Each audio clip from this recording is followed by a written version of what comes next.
Yuja. Sore. Sore Bang Yuja. Silakan mau bertanya apa? Saya mau tanya, boleh? Boleh, silakan. Ya, coba dibaca dengan baik Yohanes 17.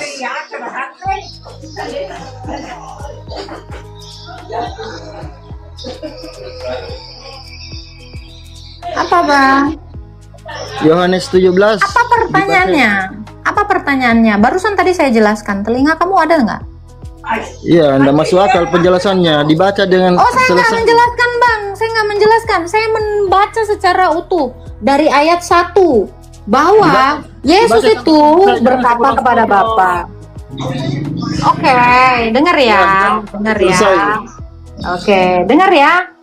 Dan kau itu juga harus mencernanya, jangan sepotong-potong kayak dipotong-potong. Dengar ya. Demikian kata Yesus. Demikian kata Yesus. Lalu ia menengadah ke langit dan berkata, Bapa, telah tiba saatnya, permuliakanlah anakmu, supaya anakmu mempermuliakan engkau. Itu kata Yesus ya. Sama seperti engkau telah memberikan kepadanya kuasa atas segala yang hidup. Yesus punya kuasa atas segala hidup. Ya, demikian pula ia memberikan hidup yang kekal kepada semua yang telah engkau berikan kepadanya. Inilah hidup kekal, yaitu bahwa mereka mengenal engkau Bapa, satu-satunya Allah yang benar, ya, dan mengenal Yesus yang telah engkau utus, yang adalah anak tunggalnya, alias firman-Nya. Ada lagi yang mau kutanyakan? Kenapa tidak dibaca sampai selesai? Loh, itu sudah diselesaikan. Cara bacanya begini. Inilah hidup yang kekal itu, yaitu bahwa mereka mengenal engkau, satu-satunya Allah yang benar, dan mengenal Yesus Kristus yang telah engkau utus. Udah sampai. Lengkap itu. Allah di situ adalah apa? Bapa. Itu ayat 1-nya tuh. Ayat 1-nya itu jelas. Allah yang benar itu Yesus Bapa. sebagai Allah apa? kamu Bapa Yesus. tidak? Saya tanya, Yesusnya Allah kamu sebagai Bapa apa? tidak? Allah kamu itu Yesusnya Bapa sebagai tidak? apa? Firman Bapa. Firman Yesus Bapa. Kristus sebagai apa? Firman Bapa, anak Bapa. Yesus Kristus sebagai apa? Sebagai anak Bapa yang diutus. Kan tadi jelas ini. Bapa kata Yesus. Berarti Yesus sebagai apa? Anak. Apalagi, Dek? Jangan dipotong-potong lah, Bang. Nanti kepotong-potong lah. Udah. Yesus sebagai apa? Sebagai anaknya diutus. Ada lagi? Ayat ini menekankan bahwa hidup kekal bukan sekedar durasi waktu, melainkan relasi pribadi yang mengenal Allah, Bapa dan Yesus. Sekarang saya tanya kamu, apakah bisa saya mengenal Allah dan mengenal Muhammad dapat hidup kekal? Apanya?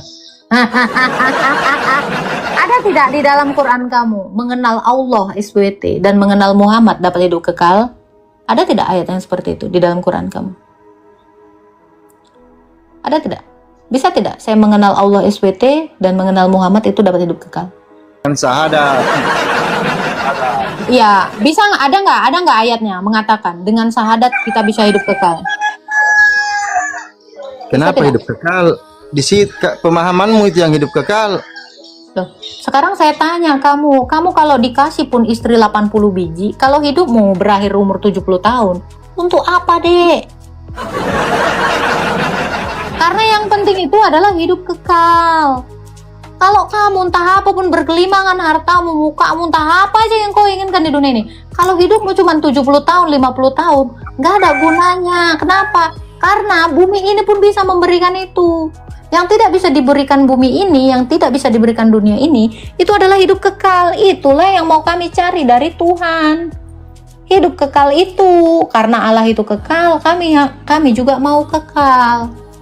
Kalau kami mati, ya nggak perlu Tuhan, karena kamu juga begitu dilahirkan mamamu, bisa aja nanti mati.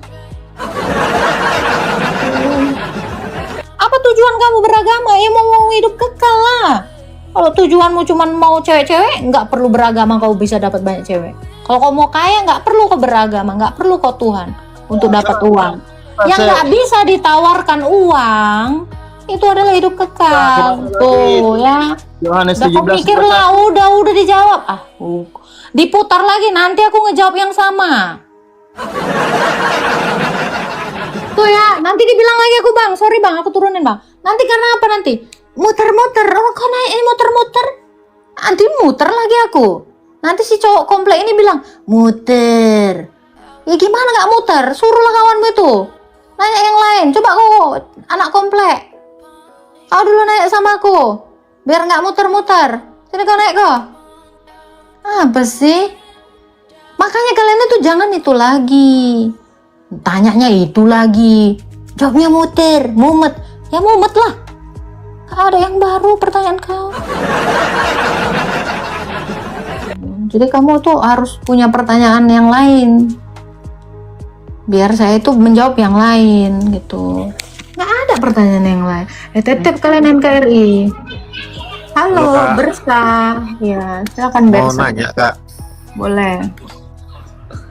Yesus kalau dia Tuhan, kenapa dia dicobai oleh setan? Kenapa setan nggak takut? Ngapain setan nggak takut? Maksudnya karena Tuhan Kan kami gini, bukan setan yang menakutkan. Kan Tuhan bukan Yesus- seperti setan. Ya Setan kan Tuhan itu kan kenapa? Yesus itu kan Tuhan.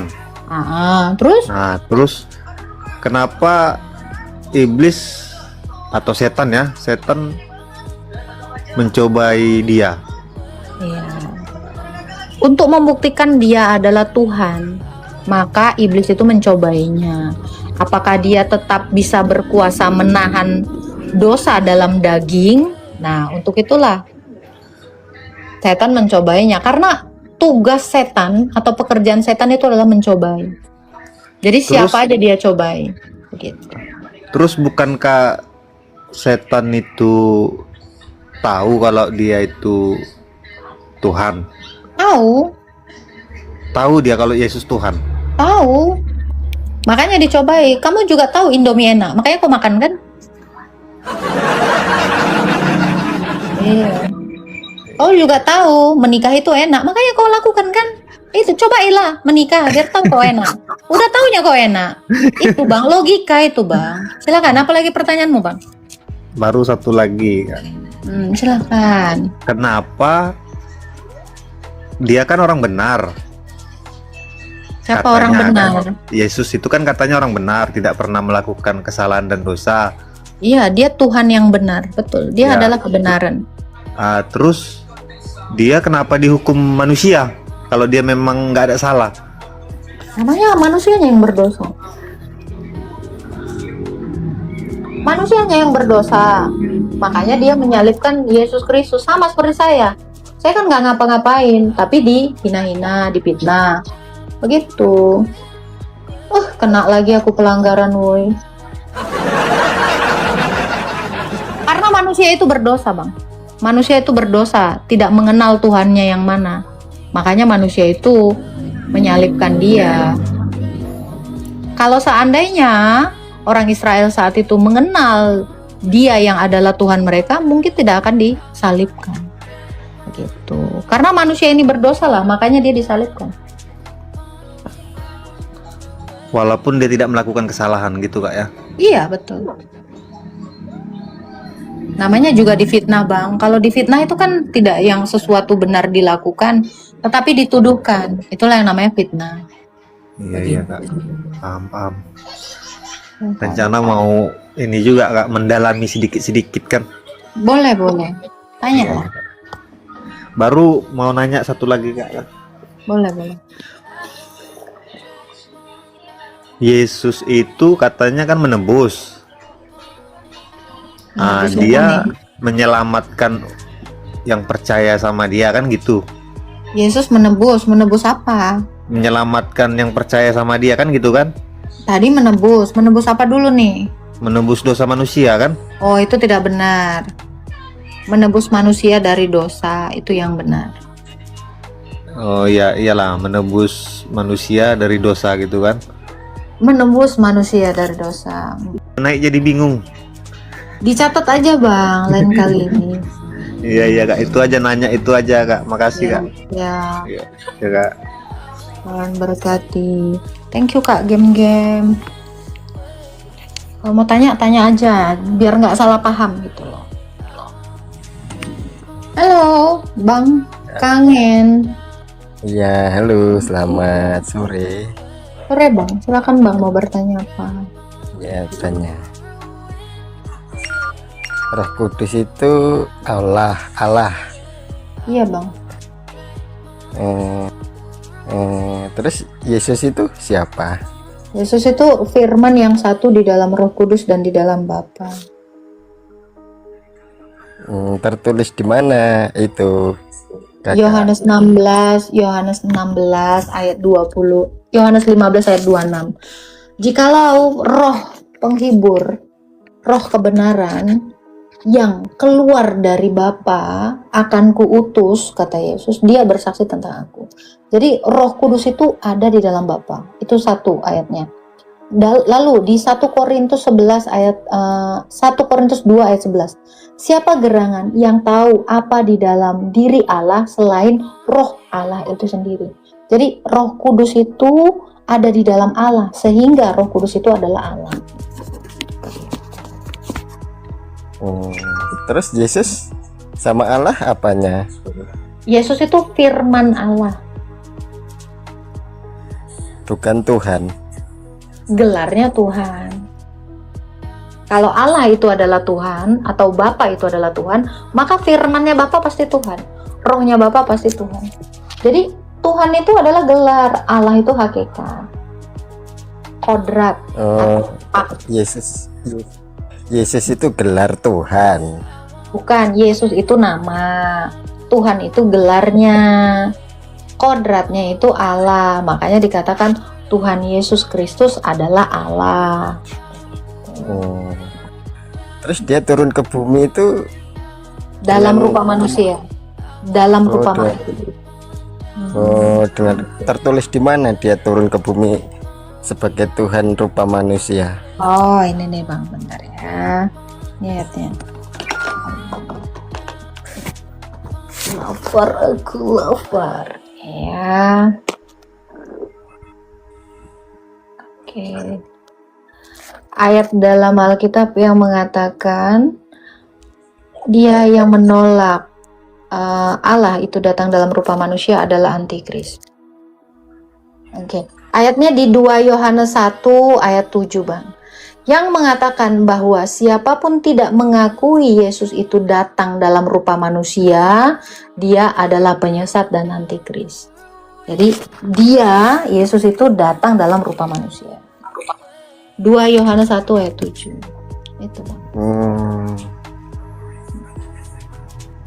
Tuhan jadi manusia dengan kemanusiaan, dengan kemahakuasaannya ya. Tuhan jadi manusia dengan kemahakuasaannya ya.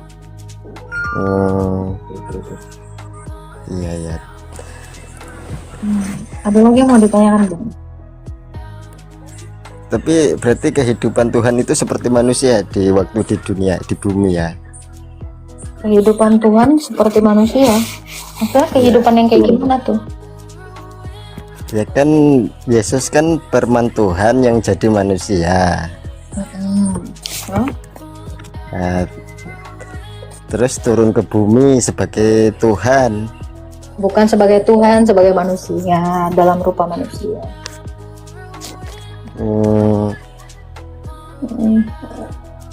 Berarti Yesus itu Tuhan. Dia Tuhan itu datang ke dunia dalam rupa manusia, bukan ke dunia sebagai Tuhan, bukan sebagai Tuhan, karena dia memang sudah Tuhan. Kalau sebagai artinya dia mengambil peran lain gitu, dan dia itu memang sudah Tuhan dalam kekekalan.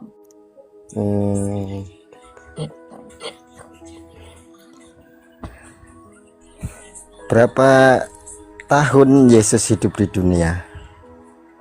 Yesus berapa tahun hidup di dunia? Dia selama-lamanya, dia kekal. Tuh, tapi kan mati di kayu salib. Mati di kayu salib. Dia di dunia kan emang mati di kayu salib. Kayu salib di mana kalau nggak di dunia ini? Kan dia tetap di Iya. dunia. Kan katanya mati dan bangkit. Itu berapa tahun di dunia, di bumi?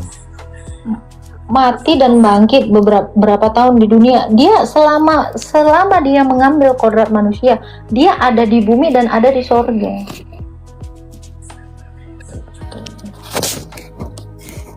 Kan oh gimana ya? Gimana? Paham. Menurut abang, Tuhan itu memang kayak manusia gitu kan. Dia Tuhan yang jadi manusia. Jadi kalau dia adalah Tuhan, dia Tuhan di bumi ini dan Tuhan juga di sorga, dan dia memenuhi segala sesuatu dalam kodrat keilahiannya. Dia ada di dunia ini selama-lamanya dalam rupa kuasanya atau energinya. Tetapi secara esensinya ya dia di sorga, dia tidak bisa kita hampiri.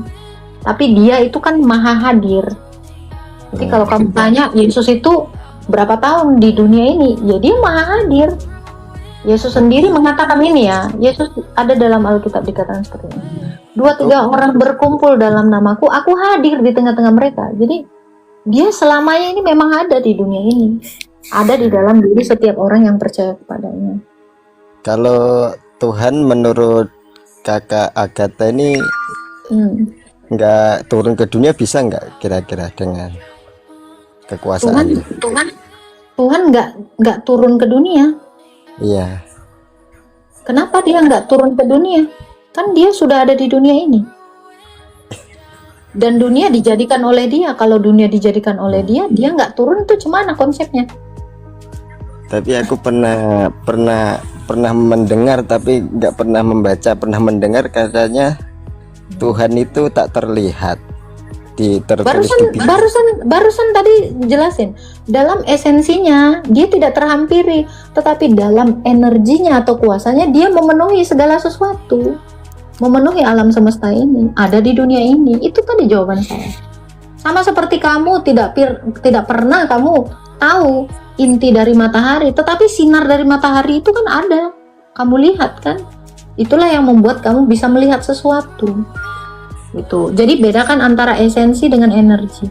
Esensi itu adalah kodratnya dia, zatnya dia, gitu loh. Intinya dia atau esensinya dia. Nah itu tidak akan kita hampiri. Tetapi kuasanya lah yang ada di dunia ini yang menyatakan keberadaannya. Ini tertulis di dalam 1 Timotius 6 ayat 16. Ini kan Roh Kudus adalah Allah. Ya. Terus Yesus Firman Allah.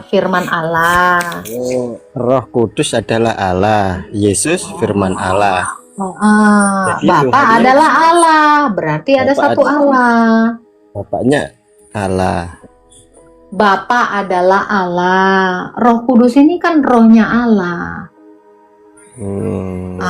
Yesus itu firmannya Allah. Sama seperti kayak kamu, Bang. Kamu manusia. Suaramu itu suara manusia. Rohmu roh manusia. Ada satu manusia. Itu bukan manusia roh, bukan manusia tubuh, bukan manusia suara, tapi suara manusia, tubuh manusia, dan manusia. Roh Kudus adalah Allah. Allah adalah Bapa. Yesus adalah firman Allah. Ya. Berarti Yesus itu Tuhan apa? Allah itu sudah pasti gelarnya Tuhan. Dia Kalau Bapa itu, kalau Allah itu adalah Tuhan, ya firmannya Tuhan pasti Tuhan lah, Bang. Kalau Bang Kangen ini adalah manusia, suaranya pasti manusia lah. Kan nggak mungkin suara jangkrik, nggak suara hewan dibilang, pasti suara manusia. Jadi ini bicara tentang hakikat atau bicara tentang kodrat. Di mana sekarang? Yesus itu tadi udah saya jawab, Bang. Tadi kan udah saya jawab. Kita mau ngulang lagi nih. Yesus ini kan adalah Tuhan. Nah, ketuhanannya itu dalam kuasanya itu ada memenuhi segala alam semesta. Tetapi esensinya tidak kita hampiri, tidak terhampiri. Itu tadi jawabannya. Jadi ketika saya menjelaskan Yesus, Saya sudah menjelaskan Roh Kudus, saya sudah menjelaskan Sang Bapa. Sebab apa? Yesus itu firman-Nya, perkataannya. Kalau Tuhan tak terhampiri, Yesus mengambil Allah mengambil rupa, firman-Nya itu menjadi Yesus. Berarti kan sudah dalam hakikatnya sudah menghampiri Tuhan. Tuhan yang menghampiri manusia, bukan manusia menghampiri Tuhan. Manusia itu nggak bisa menghampiri Tuhan, kan dia yang turun ke bumi, dialah yang menghampiri manusia. Abang bisa nggak nemui saya? Nggak bisa, tapi kalau saya nemui abang bisa. Pas kita ketemu bukan artinya kamu nggak bisa ketemu saya karena saya yang tidak mau, gitu loh. Gitu. Paham nggak bang? Jadi kita ini nggak bisa menghampiri Tuhan, Tuhanlah yang menghampiri kita. Itu. Kok bisa kita nggak bisa menghampiri? Ya sudah, sekarang kamu datanglah kepada Tuhan Yesus, bisa nggak? Ya nggak bisa, harus dia yang datang, karena dia di atas. Gimana kita terbang ke sana? Kan kita nggak bisa terbang. Burung aja seandainya bisa terbang, nggak bisa melampaui antariksa. Itu logika loh bang. Berarti Gimana sih? itu tertulis nggak Tuhan menghampiri ciptaannya gitu? Iyalah.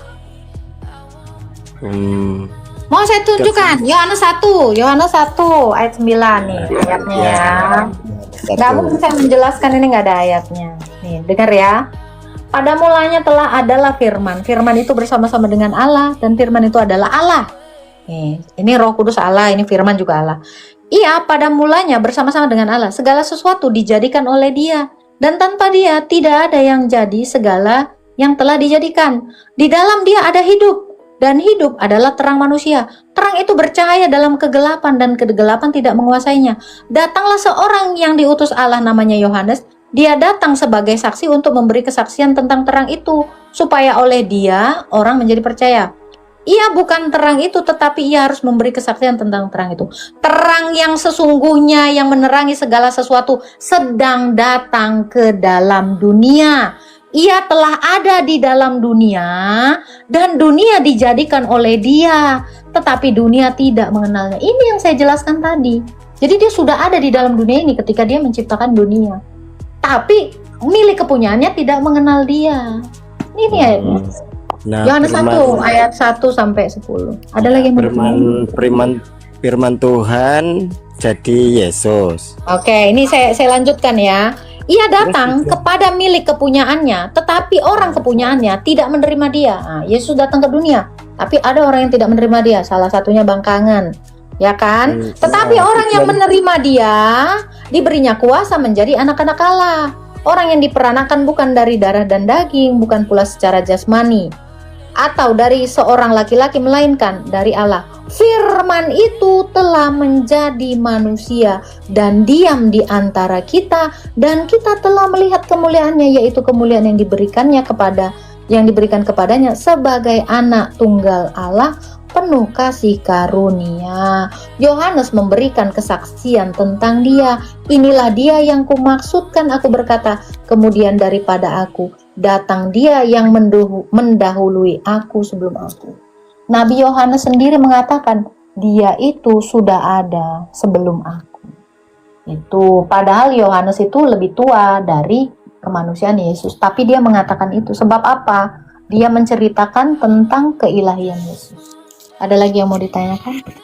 Nah, terus tujuan Yesus ke dunia itu ngapain? Kan dia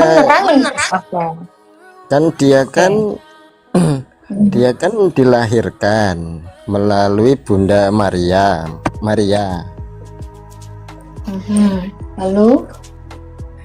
Lalu tujuan dia dilahirkan ke dunia ini untuk menerangi apa?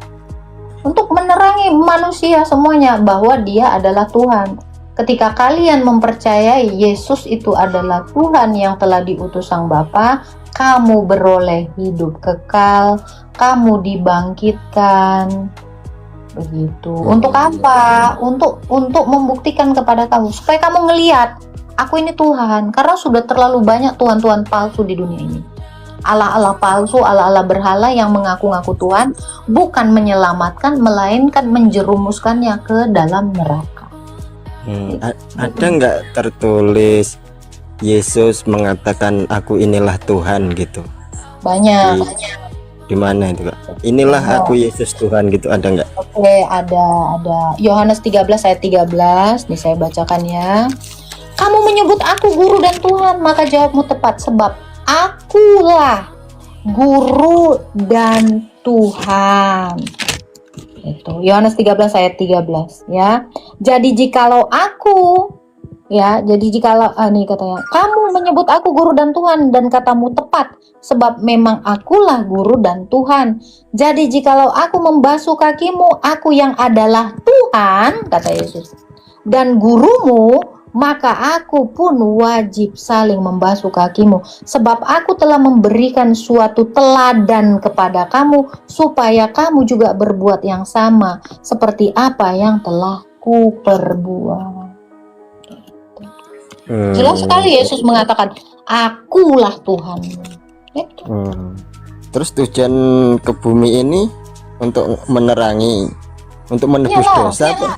Biar setelah kamu diterangi, kan dikatakan di Yohanes 1 tadi, setelah kamu diterangi, maka kamu akan melihat dia datang itu untuk menebus kamu, dia datang itu untuk menghapus dosa kamu. Kalau kamu tidak diterangi, dia datang ya kamu gelap, nggak bisa nengok, kamu tidak tahu dia Tuhan yang menyelamatkan. Berarti harus diterangi dulu. Berarti kakak ini nggak punya dosa berarti ya? Nggak punya lah, ketika saya sudah dihapuskan dosanya waktu perjamuan kudus, tentu saya tidak memiliki dosa lagi. Begitu dihapus kan tidak ada dosa. Sama seperti kalau ada noda di sini, dihapus ya sudah tidak ada lagi. Berarti walaupun kita berbuat jahat, udah ditebus dosanya. Kamu memangnya mau dosamu sudah tidak ada, kamu bikin dosa? Saya sih nggak mau, Bang. Kan masa kamu udah dihapus dosanya, terus kamu menambah dosa? Hanya manusia yang tidak benar-benar manusia yang dalam kegelapan, yang dia mau membuat dosa dalam dirinya. Kalau manusia sudah diterangi, dia nggak akan mau, Bang. Sudah dibersihkan, dia malah ngotori dirinya. Coba Abang, saya tanya Abang memang mau udah bersih dari lumpur, main lumpur lagi? Saya sih nggak mau, Bang. Makanya ketika manusia itu dalam gelap, dia tidak bisa berpikir bahwa bersih itu lebih baik daripada bernoda. Kan Tuhan Yesus itu kan menerangi dan menebus dosa. Bukan menebus dosa, Bang, menghapus dosa. Menghapus dosa. Dan tadi didengerin dong, Bang, disimak. Terus menghapus dosa itu berarti jemaat-jemaatnya itu dihapus nih, kayak gini nih, ibarat gini, ada dosa di sini, ada dosa di sini, ada dosa di sini. Terus dia datang, anggaplah dia ini, terus dihapus dosamu, maka dosamu dipindahkan dia. Kan upah dosa adalah maut, makanya dia mati bagi manusia. Begitu kamu sudah dihapus, dipindahkan dosamu kepada dia, ya dosamu sudah bersih, makanya dia datang itu sebagai kurban. Misalnya menghapus dosa kamu. Kalau menurut kakak itu misalnya ini selingkuh itu dosa nggak? Dosa ya? Berzina ya, menuhankan Tuhan selain Yesus itu dosa. Menyembah Tuhan lain atau berhala itu dosa. Lalu tidak menghormati orang tua itu dosa, berzina itu dosa, menginginkan milik sesama itu dosa, berbohong itu dosa, bersaksi dusta itu dosa. Apalagi teman-teman. Jadi ada banyak sekali dosa-dosa. Pokoknya keinginan daging itu dosa. Dosanya semuanya ditanggung Yesus. Ya, dosanya begitu dihapus dari kita, ya dosa itu pindah ke dia, ditanggung sama dia. Berarti dosanya umat Kristen ini ditanggung Yesus. Iya. Makanya setiap orang yang berdosa kan harus mati kan, Bang? Betul ya? Kalau ada orang berdosa kan mati, sama seperti Adam berdosa mati. Nah, makanya kenapa Yesus itu mati? Oleh sebab apa? Manusia yang berdosa, dia yang mati. Itu yang namanya kurban. Kan harusnya kalau saya yang berdosa, saya yang mati. Tapi dia menggantikan saya. Itulah cara dia menyelamatkan saya supaya saya tetap hidup. Nah, Setelah itu nanti ketika hari penghakiman, saya akan dihidupkan, saya akan dibangkitkan. Itulah kuasanya Yesus. Makanya tubuh dan darahnya itu punya kuasa. Kuasanya apa? Menghapus dosa. Kalau tubuh saya kan memang udah banyak dosa, nggak bisa menghapus. Berarti misalnya walaupun dia mencuri, berzina, itu berarti udah nggak punya dosa dia. Ya iya, dihapus. Sama Yesus itu dihapus dosanya. Kalau kamu mau percaya sama dia. Kalau kamu nggak percaya sama dia, ya dosamu tetap ada padamu. Kok enak banget ya. Lo udah tahu yang enak, kamu cari yang ribet. Gimana? Itulah kuasanya Tuhan. Udah dienain tapi kamu pengennya susah. Nggak melalui bertobat dulu, Kakak. Ya kalau kamu mau nerima dia kan dengan pertobatan, Bang. Memangnya kalau kamu nggak bertobat, memangnya kamu nerima dia? Kan enggak. Itu. Kan kita sebagai manusia ini kan pasti punya Ya kesalahan. tobat tadi itulah perjamuan kudus tadi, itulah kurban. Loh kalau kamu tidak bertobat ya kamu kan nggak akan nerima dia kan, betul nggak? Pasti kamu ketawa-ketawa, nyengir-nyengir. Ya itu namanya bukan pertobatan. Setiap orang yang bertobat, orang yang sadar bahwa yang bisa menghapus dosa itu hanya Tuhan, itulah pertobatan. Kalau kamu tidak menyadari bahwa Tuhan menghapus dosamu, ya namanya kamu bukan tobat. Kamu namanya apa? Membiarkan atau apa? Menyia-nyiakan Tuhan itu yang menghapus dosamu. Itulah. Terus ada satu lagi tuh. Iya. Kan ibadatnya hari Minggu. Apakah itu tertulis di Alkitab? Ibadah itu bukan hanya hari Minggu, tapi puncaknya itu hari Minggu. Di Alkitab di Kisah Para Rasul 2 ayat 42 dikatakan, pada hari pertama minggu itu rasul-rasul atau murid-murid Yesus itu berkumpul untuk memecah-mecahkan roti, itulah berkurban. Itu. Jadi tiap hari kami itu sebenarnya beribadah, tapi puncaknya itu adalah hari Minggu. Sebab hari Minggu itu Yesus bangkit. Itu ayatnya. Tentu ada. Ada lagi yang mau ditanya? Tertulis di mana, Kakak? Kisah Para Rasul 2. Tertulis hari Minggu gitu. Iya.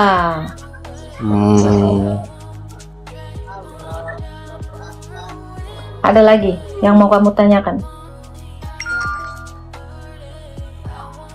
Coba kakaknya nyanyi, puji, memuji Tuhan itu dengan menyanyi. Tentu, karena Yesus juga menyanyi. Di Matius 26 ayat 30, dia menyanyi. Menyanyi itu artinya bermazmur. Makanya kenapa Tuhan kami ini menubuatkan mazmur itu kepada Daud. Karena mazmur itu artinya nyanyian atau pujian. Itulah sebabnya kenapa Yesus itu juga bermazmur dalam kodratnya sebagai manusia. Itu juga sebabnya kenapa orang Kristen itu bermazmur. Bermazmur itu artinya memuji atau menyanyi. Gitu. Pernah tahu mazmur? Pernah dengar mazmur Daud? Nah, semua tulisan Daud itu adalah pujian. Nah, untuk Allah yang asli, pasti tahu mazmur itu artinya pujian. Kalau Allah palsu pasti tidak tahu arti mazmur itu apa. Iya, makanya. Karena Tuhan itu memang harus dipuji. Kalau tidak dipuji, gimana? Berarti kita gimana cara memuji? Boleh dikasih contohnya, Kakak? Caranya gimana itu? Contoh mazmur nih. Ini ada kitab mazmurnya ya. Ini mazmur. Ini kebalik ya, kamera depan. Ini mazmur. Inilah kitab yang ditulis oleh Daud. Katakan seperti ini. Ini mazmur ya. Oke. Diberkatilah orang yang tidak berjalan dalam pemufakatan orang fasik, yang tidak berdiri di jalan orang berdosa, dan yang tidak duduk di perkumpulan pencemooh, tetapi meletakkan hasratnya di dalam Taurat Tuhan, dan yang merenungkan Taurat itu siang dan malam. Itu salah satu mazmur. Itu Mazmur 1 ayat 1 sampai 2. Ada begitu banyak.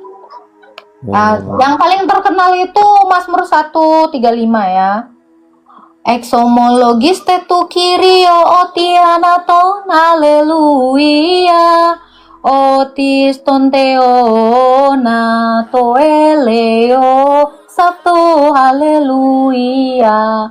Nah itu Mazmur, itu dalam bahasa Yunani. Itu makanya di dalam Mazmur itu banyak kata haleluya haleluya haleluya haleluya. Jiwaku memuji Tuhan, haleluya haleluya, segala telinga memperdengarkan perkataannya. Nah, itu banyak. Jadi kata haleluya haleluya itu ya dari sini, dari Mazmur ini. Jadi jangan kalian menghina-hina apa itu haleluya, karena itu adalah pujian. Katanya punya kitab Jabur tapi tidak tahu isi. Jadi kata haleluya itu dari mana? Dari Mazmur.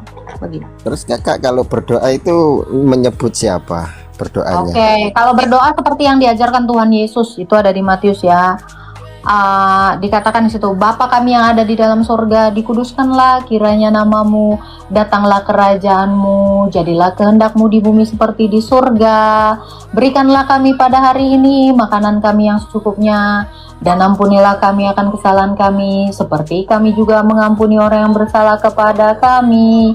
Dan janganlah membawa kami ke dalam percobaan, tetapi lepaskanlah kami dari si jahat. Karena Engkaulah yang punya kerajaan dan kuasa dan kemuliaan, Sang Bapa, Sang Putra, serta Sang Roh Kudus, sekarang dan selalu serta sepanjang segala abad. Amin. Dan kami itu harus menengadahkan tangan kami, sama seperti Yesus mengajarkan menengadahkan tangan kami. Jadi ini ajaran orang Kristen. Kalau yang di luar Kristen itu tidak punya ajaran seperti ini, kecuali mereka melihat orang Kristen melakukannya. Seperti itu. Silakan, ada lagi yang mau kamu tanyakan? Ada satu lagi, Yesus itu kan sujud. Pernah dia bersujud. Betul, dia menjadi teladan. Kan betul tadi dikatakan di dalam Yohanes 13 ayat 13 sampai 14 ya, ayat 14-nya. Dia bersujud supaya dia menjadi teladan bagi kami, kan? Dan jikalau aku membasuh kakimu, dan jikalau Yesus juga itu bersujud, apa yang dilakukan dia itu menjadi teladan kami. Sebab dia adalah guru yang mengajarkan kami cara beribadah yang benar. Jadi kalau ada Tuhan yang tidak mengajarkan cara beribadah, ya akhirnya umatnya nyontek lah nanti. Karena apa? Tuhannya tidak ngajar. Kakaknya sujud seperti Yesus. Kakaknya sujud seperti Yesus. Pasti, makanya kamu lihat itu Agatha RX King. Kamu lihat dong video saya. Keren banget tuh. Rame itu yang nonton, Bang.